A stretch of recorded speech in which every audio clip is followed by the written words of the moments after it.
So, fun fact, if you set your YouTube video as made for kids, it turns off commenting. Another fun fact, if you use a teleprompter to record your videos, make sure your eyes aren't doing this.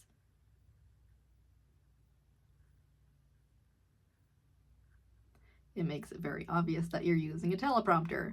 So I am doing a brand new series called My YouTube Journey. I am brand new to YouTube as of May 17th, 2025, and I wanted to document my progress, things I learned, mistakes I made. I wanted to document that from day one.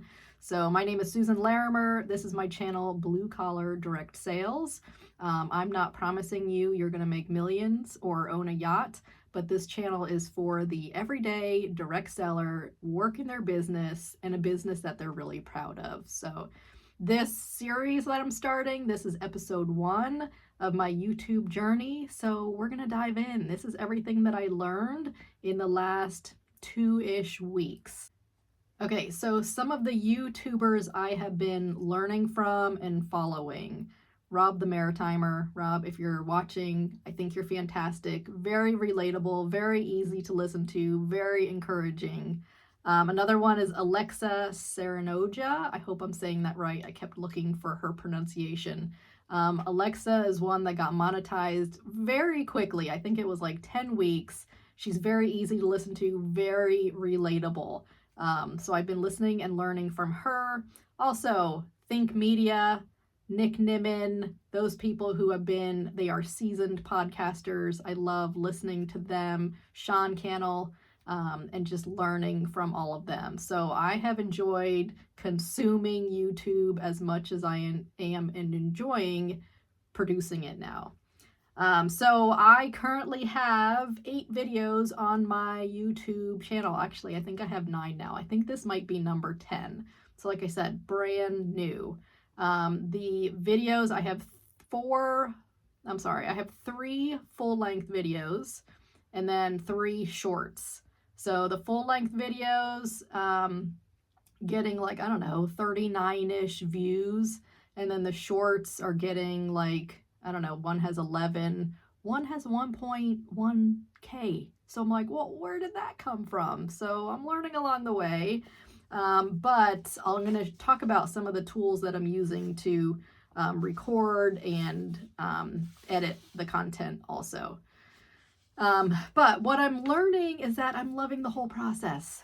I wasn't really sure about YouTube. It sounded like a whole lot of work, but I am absolutely loving brainstorming, thinking of ideas and topics to talk about.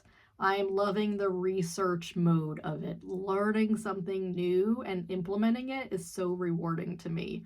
I actually enjoy the video part, although if you look at my videos, I'm trying to find a home to record my videos. I've been in our dining room, my office, now I'm in my son's gaming room, which I kind of like it down here. But I'm enjoying the recording process. I'm enjoying the editing process because it allows me to be very creative. I'm learning new software, new tools, and then when you publish your video, you're like, oh my gosh, I feel like I just birthed another baby. Not quite that exciting. But I love, having that feeling of completion. So I am enjoying this process. Let's start with the tools that I use. I'm recording on my Apple iPhone 13 Pro Max. One thing I did learn in the beginning, I was using the actual camera, which means I can't see me. And I didn't want to see me because my eyes kept focusing on me instead of on the camera. But a couple of times when I recorded the entire video, it didn't record. And I couldn't see that it wasn't recording. Or I was out of focus and I couldn't see that.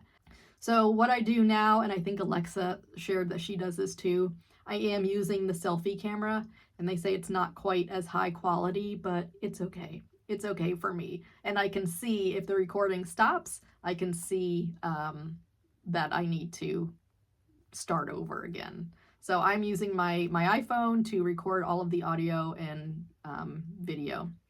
I use the VN app to edit my videos. I tried CapCut and I tried VN and I landed on VN. I just have the free version.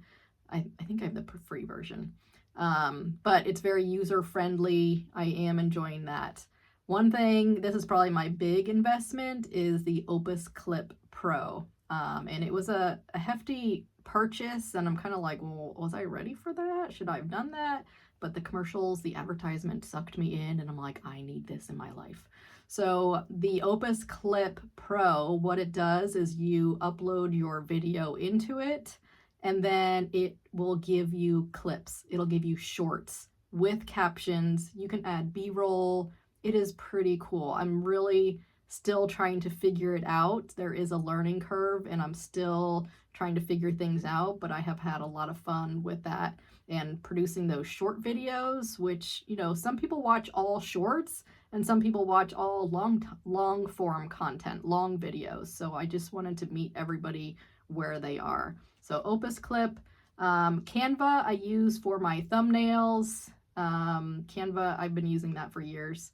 ChatGPT, my best friend, I use that to provide engaging titles, thumbnails, descriptions, keywords, and I even use it to make like a script, like an outline.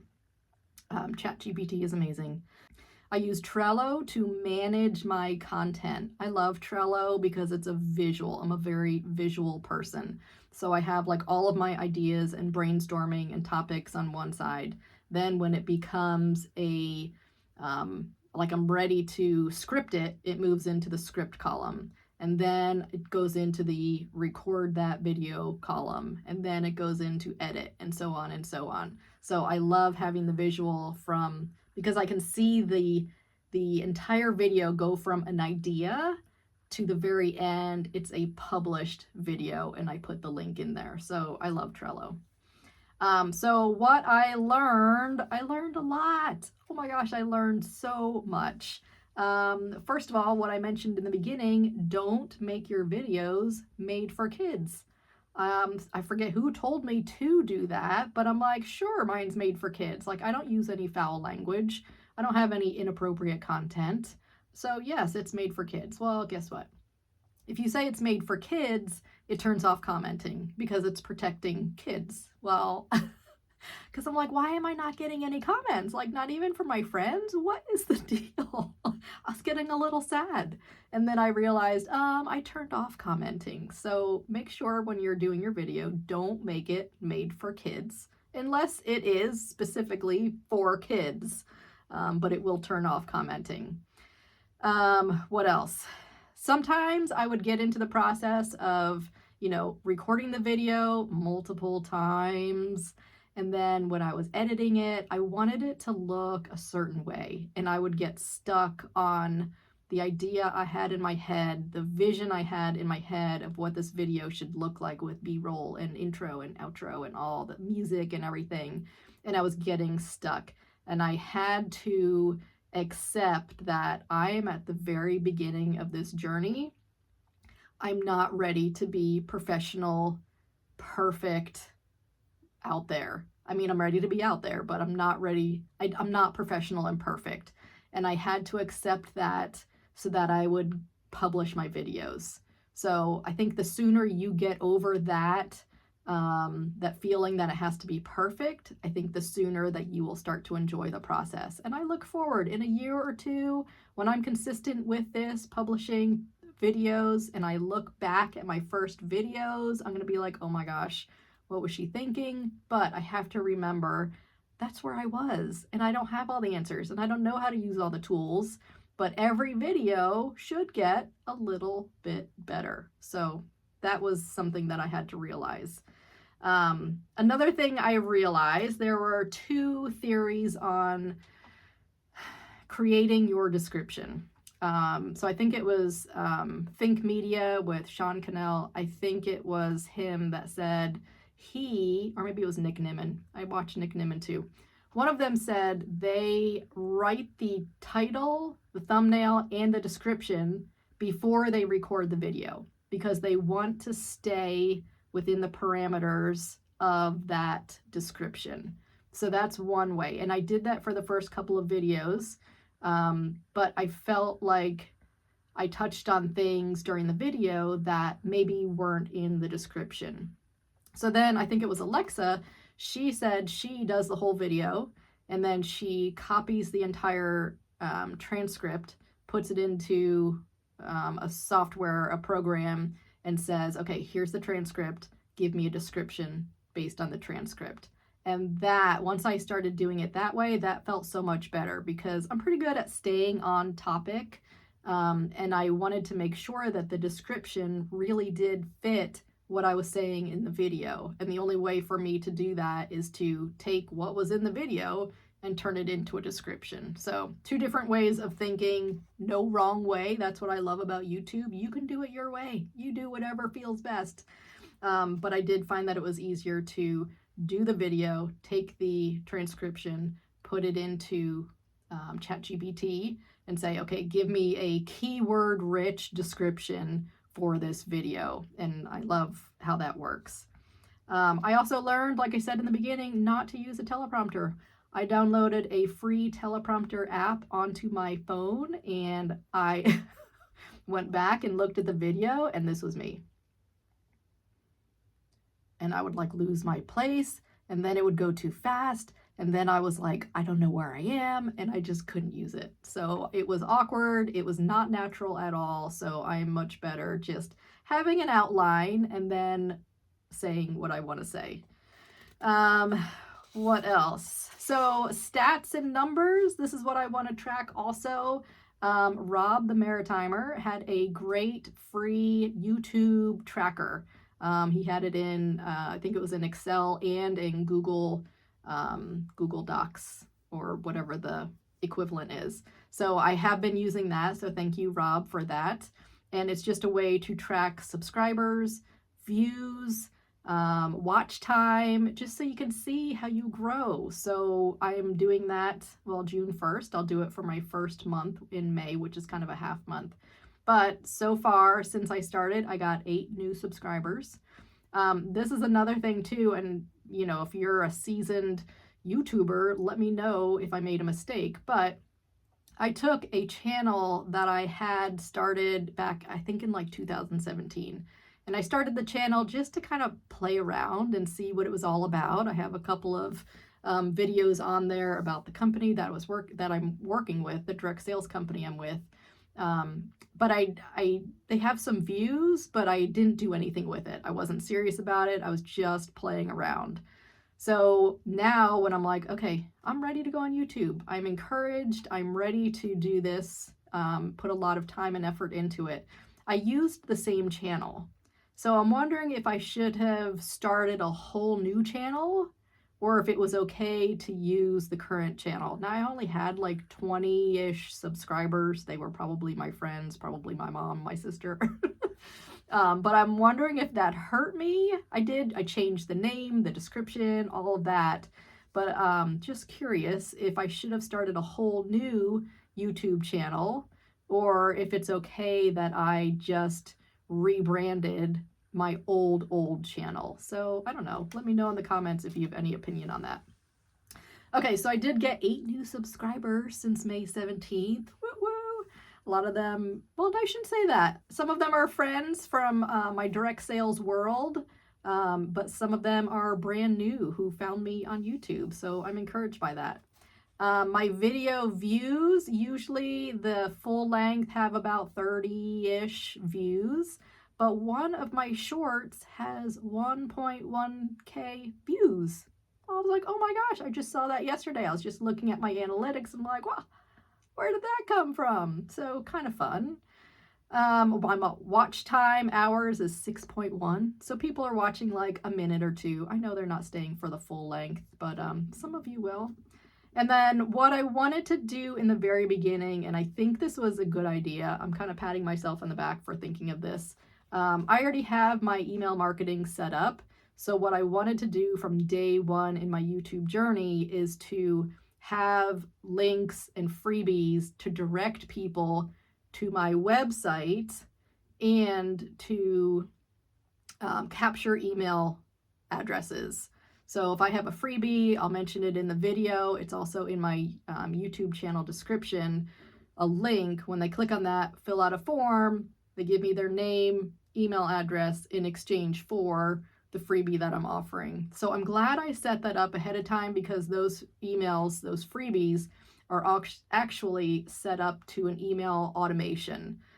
So I'm glad I did that in the beginning, because that will just continue to run in the background. It's all evergreen content that I put out there. So I'm glad I did that. My posting schedule. This is my goal. This is what I've done so far.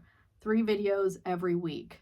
I want to be very consistent in that. So the 3 videos that I want to do, number 1 will be a direct sales training to go with my channel, Blue Collar Direct Sales. Very focused on the network marketer, the direct sales consultant. YouTube video number 2 will be exactly what this is, my YouTube journey. Every week sharing what I learned, the mistakes I made, what systems or tools I'm implementing. So my YouTube journey. And then number 3, I am also a co-host on a podcast called The Other 99%. And my friend Lisa Duck and I focused on the direct seller, who it very much matches this blue collar channel. So the direct seller who's not at the top 1% of their company, they're not earning every incentive trip, they're not selling thousands of dollars worth of merchandise, but they are the hardworking direct seller who love their business. So the other 99%. And we love to interview other direct sellers. Sometimes it's just me and Lisa having a candid conversation about a specific topic. But I have learned how to upload the podcast audio into YouTube. So that will be the 3rd video that I will produce every week, in addition to shorts from each of those videos. So that is my plan. 3 full length, 3 shorts, based on those 3 topics. So goals for next week. Like I said, 3 videos, 3 shorts. I hope to experiment on different thumbnails. So I learned ChatGPT. When I put that transcription of my entire video in, ChatGPT will give me a thumbnail idea.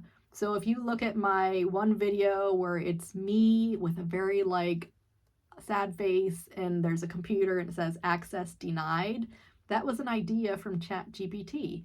He said, give a picture of yourself looking terrified or distraught, and then have a picture of a computer screen with the words access denied on it. I'm like, I can create that in Canva. So I love that, because I'm not very creative. You'll see in my first 1 or 2 videos, my thumbnails were not very creative at all. So I hope to experiment with different thumbnail styles, and include a stronger call to action, or include a way to encourage people to comment more. I want to be more interactive, and I will be commenting more on the YouTube videos that I am consuming, because I want people to know that I am learning from them. I want to encourage them. I want to ask them questions so I can learn more. So I will be more interactive in my commenting on YouTube. Okay, so I think that's it. Thank you for coming on this journey with me. This was huge. Pressing that record button for the first time was scary. But most importantly, in this video, send me a comment. Because like I said, I just figured out how to turn the comments on. So if you're watching this, if it provided any inspiration or any kind of value for you, I would love if you liked this video. Share it with someone who's brand new to YouTube. Subscribe. I have so much more to share with you on this channel, but thank you so much for being here with me.